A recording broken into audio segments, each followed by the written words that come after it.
Everybody, this is Ms. Piekarski. I'm going to be going over the Unit 3 test review in this video. I am going through it pretty quickly, so please pay attention, pause the video if you need to, rewind it, watch it again, whatever you need to do. Make sure you understand how we're solving these problems. Your test is going to be very similar to all of these problems, and I'll probably just change some of the numbers. So make sure you understand how to do this, and then you'll do really well on the test.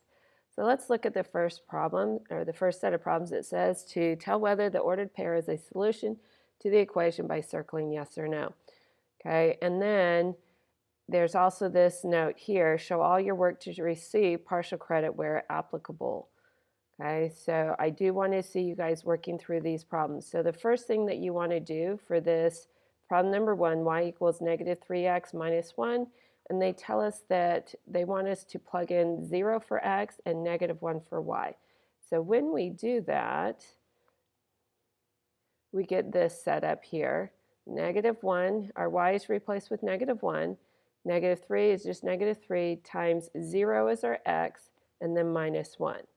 Well, the negative 1 doesn't change. That's just going to be a negative 1. The minus 3 times 0 is just going to be 0, so that just cancels out, and we're left with negative 1. So in this case, we have negative 1 equals negative 1, and that is a true statement. Whoops, I'm trying to move this. So the correct answer for problem number 1 would be yes, that the ordered pair is a solution. So as long as whatever you have over here equals whatever you have over here, then it's a solution. Notice that we didn't solve for any variables, so we didn't move anything to the left side or to the right side of the equal sign. We just plugged in our ordered pair. We replaced our y with negative 1, our x with 0, and we added, subtracted, multiplied, and divided anything we had to do. Okay, so we're going to do the exact same thing for problem number 2. We have this equation. We have x is 2, y is negative 9, and we're plugging in those values for our x and y. So our equation now looks like this. And then, so we have x is 2, y is negative 9, plug those in. We're going to have to multiply these terms together. Okay, and then on the right side of the equation, we have a 5. So when we multiply negative 2 times 2, we get negative 4. And when we multiply 3 times negative 9, we get negative 27. So if the left side of the equation equals the right side of the equation, then it's a solution. But when we combine negative 1 and negative 27, we end up adding those because they're both negatives. So we have negative 31 is not equal to 5. So this ordered pair, the 2 and the negative 9, is not a solution to problem 2. All right, so let's look at the next set. For problems 3 and 4, we want to find the x-intercepts and the y-intercepts. Well, to find the x-intercepts, we have to replace our y value with 0 and solve for x. So in this case, we have 3x minus 6 times 0 equals 12. So what happens is this minus 6 times 0 is just 0, so that just disappears. So we have 3x equals 12. In order to get x by itself, we have to divide both sides by 3. Okay, and the 3x divided by 3 just cancels out, and we're just left with x. And then the 12 divided by 3, oops, I think I might have deleted something that I shouldn't have, sorry. Let's see, there we go. The 12 divided by 3 is 4. So the coordinate points for this, or the answer for this, our x value is 4, our y value is 0. So our x-intercept is at the coordinates of 4, 0. Make sure you put it in an ordered pair like this, open parentheses, your x value, comma, your y value, close parentheses. All right, so let's find our y-intercept. This time we are replacing x with 0, and we're going to solve for y. Okay, so the 3 times 0 is just 0, so we're left with negative 6y equals 12. We have to divide both sides by negative 6 to solve for y. And when we do that, we get, come on, Oh my gosh, it's not deleting. All right. When we divide both sides by -6, we get 12 over -6, which is -2. So again, write your y-intercept as a set of ordered pairs, so that would be 0, -6.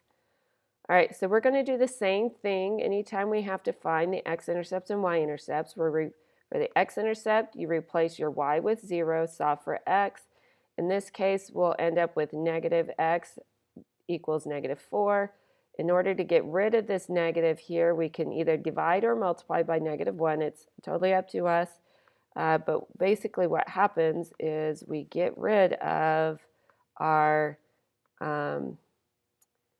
negative sign. So we end up with just x equals 4. Again, we are plugging it in or setting up the ordered pair. So x is 4, y is 0. All right, so now when we are finding our y-intercept, x is 0, and then so we end up with y minus 0 equals -4, which means that y is -4. And so our ordered pair, our x value is 0, our y value is -4. Okay, let's move on. All right, problem 5 and problem 6. We want to identify the slope and the y-intercept of the equation, then we need to graph it. All right, so problem 5, equation 5 is in slope-intercept form. So remember the number you're multiplying by x is your slope, and the number you're adding or subtracting at the end is your y-intercept. So in this case, our slope is 3, and our y-intercept is -2. Now, when we're graphing this, we want to first plot our y-intercept. So -2 is going to be right here. We'll have a y-intercept right there. And then our slope is 3, so that's actually 3 over 1. Remember, anytime you have a slope with a whole number, your denominator is 1. So that means we go up 3 units, okay, to here, and then we're going to go over 1 unit. So our next point is right here, and then we can keep going up 3 units over 1, up 3 units over 1, and what we end up getting is the graph that looks like this. Okay, we're going to get a straight line. Here's our y-intercept going up 3 over 1, up 3 over 1. You could also go down 3 and to the left 1 as well. All right, so let's look at number 6, excuse me. Again, we have our equations in slope-intercept form. So the number we're multiplying by x is -5 over 4, and our y-intercept is +3. So we find the y-intercept first. +3 is right here. Now it's because it's a -5, we're going to go down 5, 1, 2, 3, 4, 5, and we're going to go over 4, to the right 4, 1, 2, 3, 4. So we'll have a point here. And if we connect all the lines, we're going to end up with a graph that looks like this, okay? So our y-intercept's at 3, down 5, over 4. Actually, over 4, there we go. All right, so that's what our graph looks like for problem number 6. All right, number 7, it says graph each equation. If you change the equation in any way to graph, show your work. So please, please, please show your work for this one. Now, if our equation is just x equals -1, we're going to find our -1, and we're just going to have a line right where x is -1. It doesn't matter what our y value is. Sorry, that's a crooked line. Let me show you a better line. But essentially, we get, whoops, what happened? Let's see, we are on problem number 7, excuse me. All right. So we get this graph where our x value is -1, and it's just going to be a straight line. Okay. For problem number 8, we have y equals 2. So again, we're going to, on the y-axis is at 2 here. So we're going to just have this horizontal line, everywhere that y is 2. Just pretend that's a straight line. It's really hard for me to draw straight lines. When you're drawing these graphs, please, please, please use a ruler or something. If you need a ruler, let me know. And I have no idea why my problems 9 and 10 have moved up. Let me move them down. All right, so here we go. So the graph for number 8 is right here, y equals 2. Okay, all right, let's look at number 9 and 10. For 9 and 10, we have our equations is not in standard form. So for standard form, we should not have this -2 here. So we're going to have to move the -2 over. In order to do that, we want to divide both sides by -2. When we divide both sides by -2, we get y equals 4x divided by -2 gives us -2x, and then -6 divided by -2 gives us +3. The two negatives here cancel each other out. So when we plot that again, we're going to be plot your y-intercept first, this 3 here. It's going to go right here at 3. And then because we have a -2, we're going to go down 2 and over 1. Right here, down 2 over 1. And we're ending up with a diagonal line that, and when we use the ruler and everything, it's going to look just like that. Okay, y-intercept at 3, down 2 over 1. All right, let's look at problem 10. Problem 10 is going to be a little bit harder because we have our 3x is on the left side. We want to move it to the right. We also need to get rid of this -6. So we are going to subtract 3x from both sides of our equation. Okay, and then we're dividing by -6. Let me move back up. Sorry, guys. There we go. So we divide both sides by -6. We end up with y equals this -3 divided by -3x divided by -6. -3 and -6 can reduce to +1/2. The negatives cancel out, and we get +1/2 there. And then +12 divided by -6 gives us a -2. So our graph, I'm going to just move it this time. There we go. So when we graph this, we are going to start at -2 for our y-intercept. We're going to go up 1 and to the right 2, up 1 to the right 2. So there's our slope. Please use a ruler when you graph these. All right, problem 11. They want us to find the slope for each problem situation. So we have 4 different problems. The first one, they give us a set of coordinate points.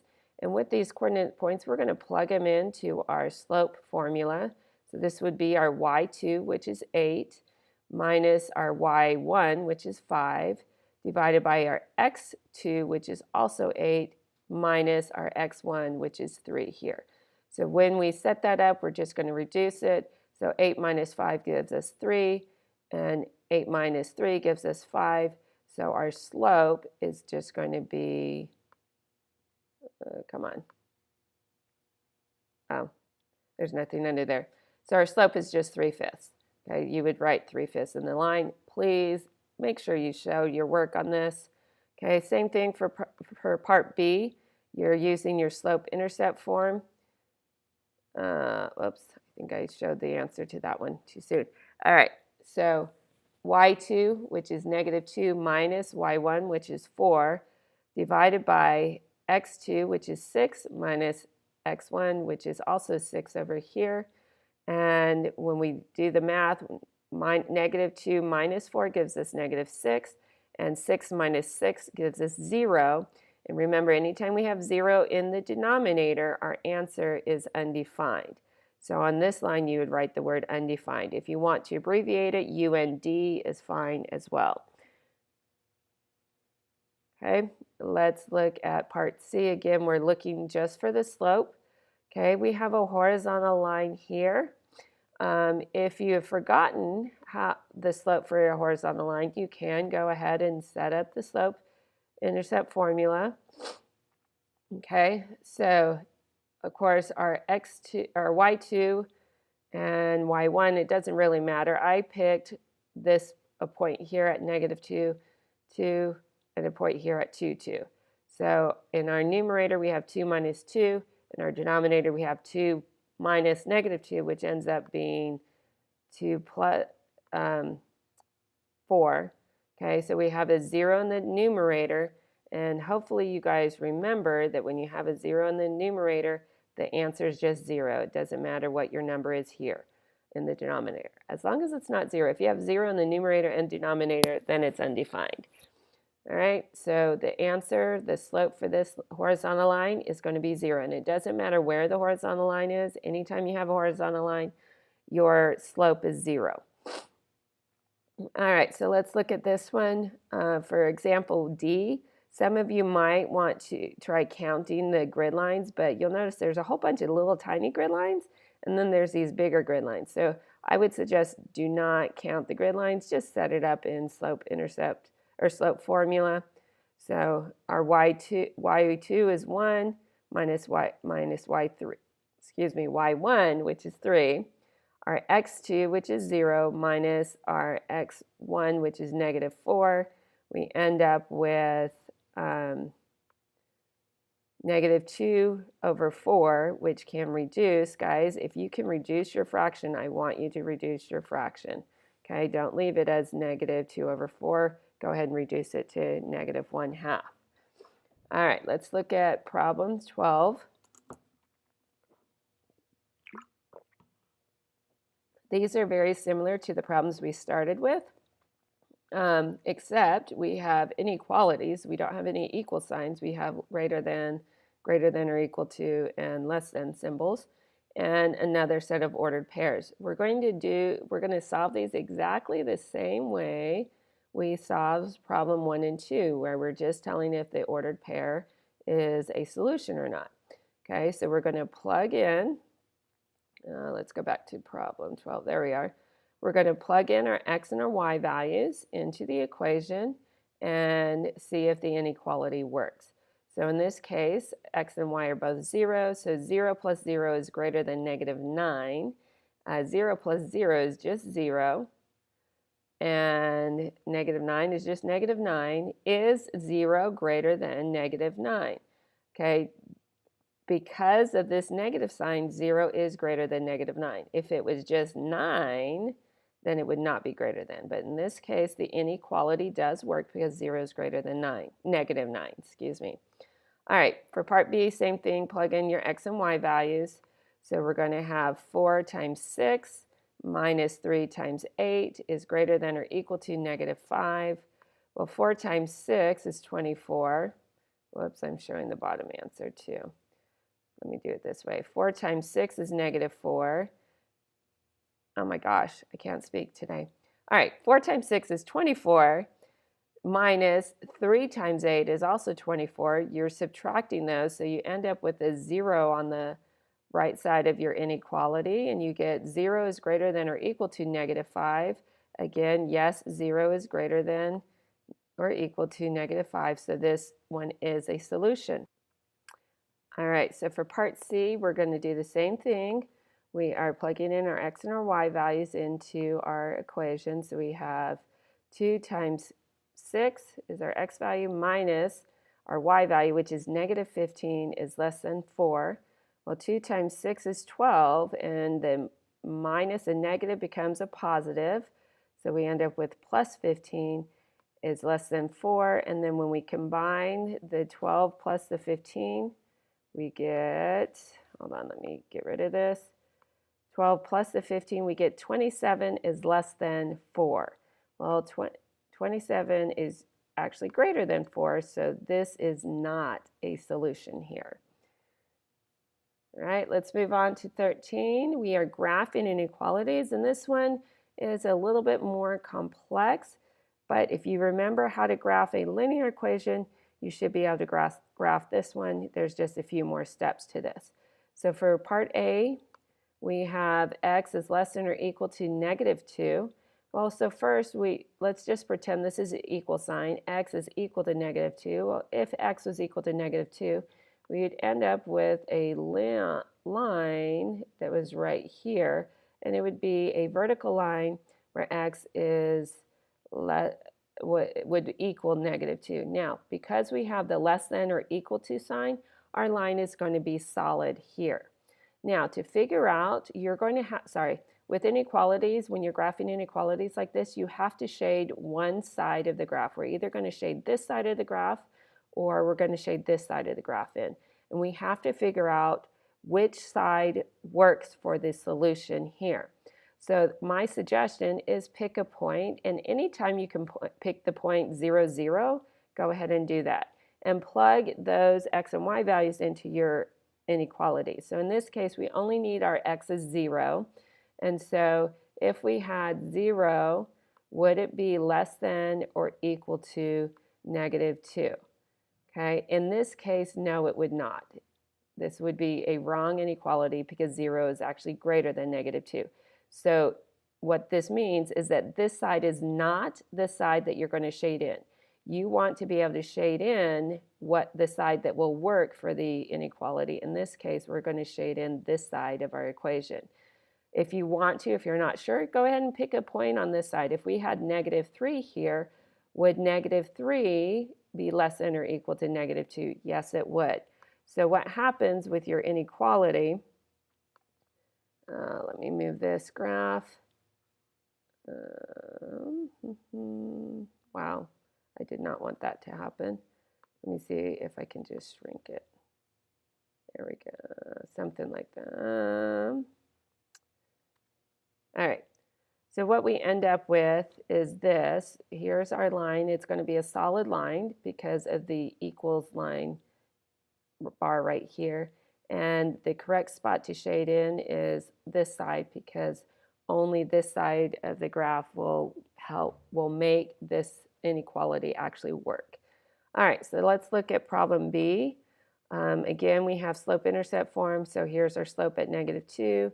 Our y-intercept is at 5, so we're going to have a point here, and then we're going to go down 2 over 1, down 2 over 1. So we get this line that looks, I'm going to try to graph a straight line. It's kind of hard, but I can kind of get it. Almost. Because this should be... Oh, well, sorry, my mouse is not cooperating with me. So that's our rough line. It should be solid because of the inequality or the equal sign right here. And again, let's pick a point, plug in those values into our equation to see if they work. Again, 0, 0 is the best point to pick if you can pick it. You never want to pick a point that's on your line itself. Okay, so in this case, we're going to have 0 is greater than or equal to -2 times 0, that's a times 0 plus 5. Okay, so -2 times 0 is just 0. So is 0 greater than or equal to +5? No, it's not. So in this case, this side of the graph is not going to be the side that we're shading in. We're going to shade in this side of our graph here. Okay, so let me go ahead and uncover the picture of your graph, show you what it's supposed to look like. Let's move these down. Whoops, too far. All right, so this is what our graph should look like. Y-intercept at 5, go down 2 over 1, down 2 over 1. Again, solid line, and we're shading the top portion of our graph. All right, let's look at example C and D. D is actually going to be a little bit easier, so let's look at that one first. Y is less than 4, so we're going to have a horizontal line at 4. And again, pick a point, plug it in.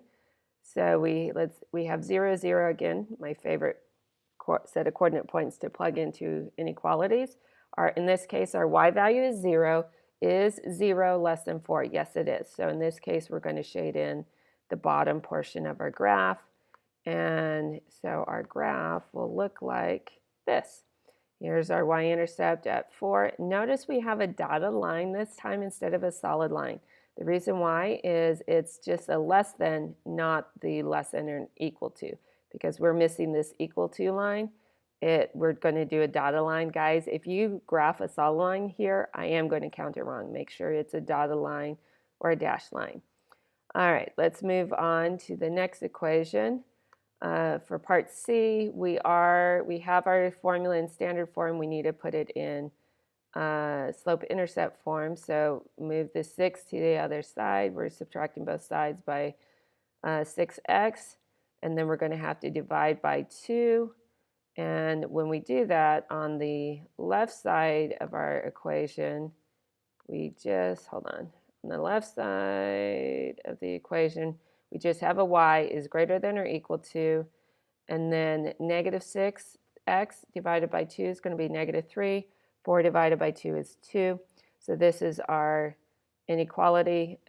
And again, graph your slope, your y-intercept first at positive 2. And we're going to go down 3 and over 1, down 3 and over 1, and we would end up with this solid line here. So our graph would look like that. Why do my other problems keep coming up? Let me move these down. There we go.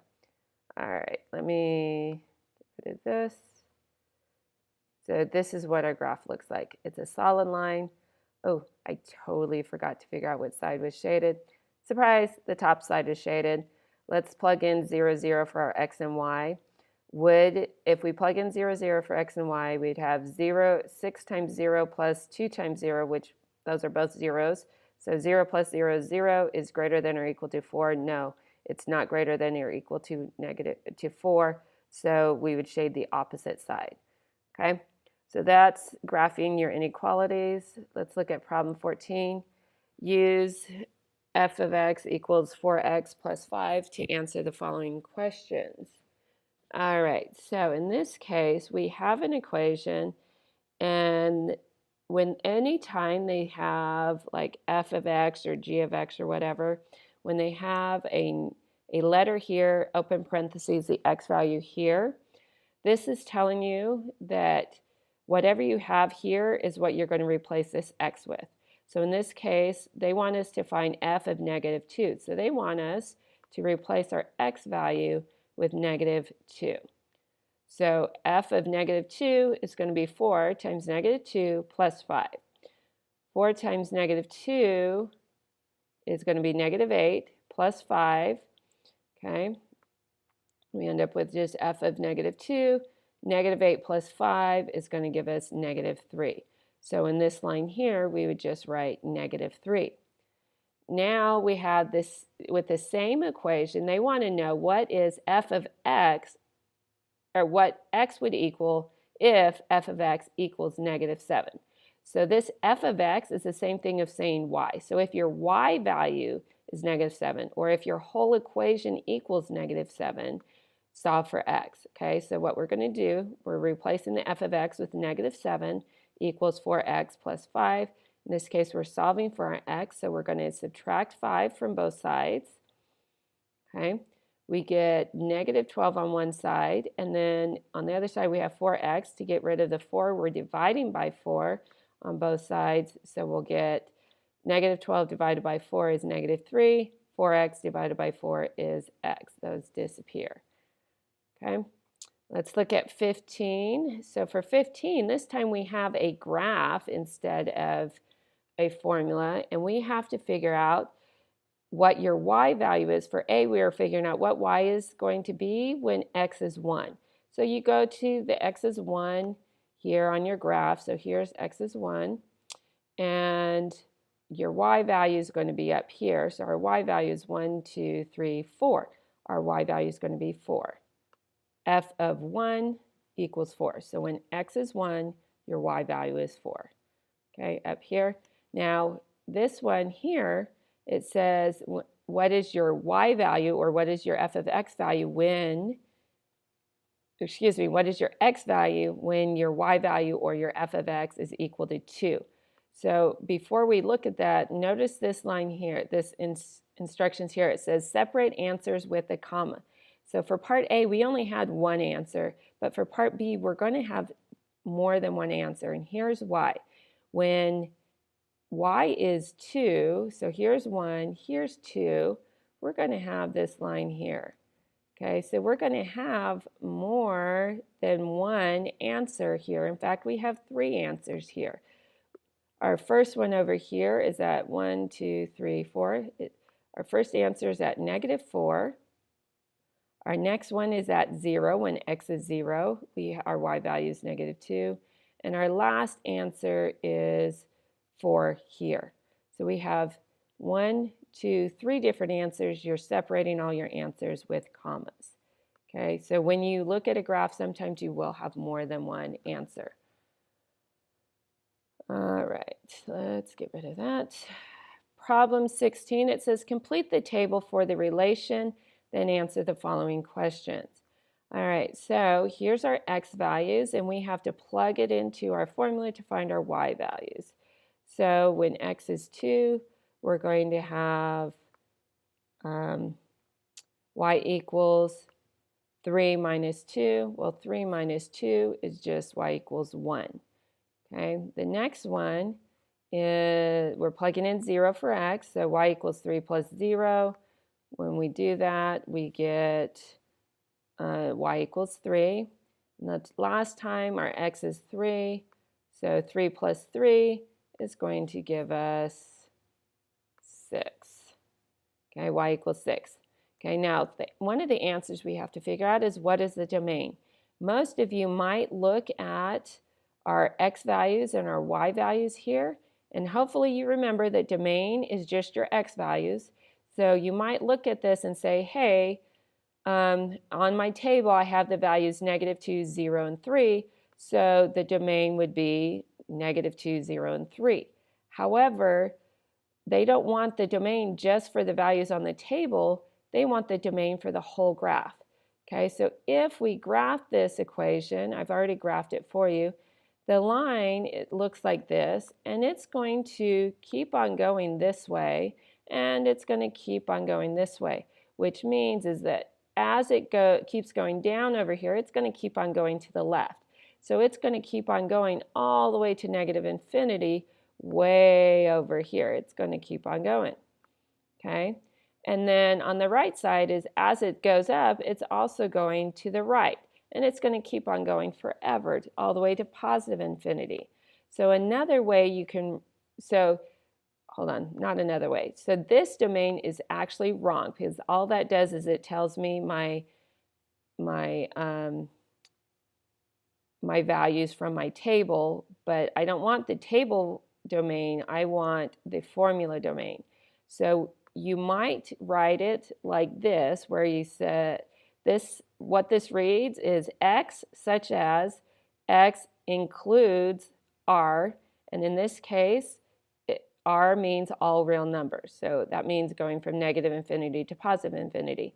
So what this means, this part of the graph just says, hey, I'm going to give you the domain, and then this part says x includes all real numbers. This funny looking e is math shorthand for includes. All right, so you could also write your domain in interval notation like this, where you have open parentheses, -infinity to +infinity, close parentheses. And that just tells us it's going all the way to the left and all the way to the right forever. All right, so now let's look at our range. Again, if you just look at your table values, you might just include the 1, 3, and 6 in your range, but that is not correct. That's wrong. Don't do that. We want to include the range for the whole function for the graph. And again, as it's going to keep on going to the right, it's going to keep on going up forever. And as it keeps on going to the left, it's going to keep on going down forever. So we could also say that the range includes all real numbers. Notice we're using y here to indicate the range instead of the x for the domain, or we can do this in interval notation of -infinity to +infinity. Notice that the domain and the range look exactly the same in interval notation. You just have to say, hey, this is the domain and this is the range, but they look exactly the same. All right, let me get rid of that mark. Now let's look at part D. It says, is this a function, y or y not? Okay, so yes, this is a function. There's a couple of ways that you can explain why it's a function. You could say, yes, it's a function because each x value only has one y value, or you can say that the graph passes the vertical line test. So the vertical line test, remember, is if you have a straight line and you run it across the graph, it's only going to intersect the graph once. That makes it a function. All right, so part 17 is, it says, give an example of a relationship that is not a function. It can be any form you like, a table, a list of ordered pairs, graph, or mapping. So let me show you the table. Here's our table, and this is not a function because notice you have x is -2 and y is 1, and you have x is -2 here and y is 3. So you have the same x value that has two different y values. So that is this part here, and this part here is what makes this not a function because you have two x values with different y values. Now, if you have a list of ordered pairs, here's our list of ordered pairs. Again, notice the 3 for the x value, both 3's for the x value, and I have y is 5 here, and I have y is -5 here. So again, I have two x values with the same, or excuse me, two x values with different y values. Now notice this set of coordinate pairs and this set of coordinate pairs, they both have the same y values, but they're different x values. It's okay if you have the same y values as long as they're different x values. But anytime you have the same x value with different y values, that makes it not a function. All right, on a graph, this is an example of a graph. If I drew a vertical line, notice it intersects at two places here, and that makes it not a function because it intersects twice. Or this x value has the two different y values. Okay, and then let me get rid of all my markings and move up.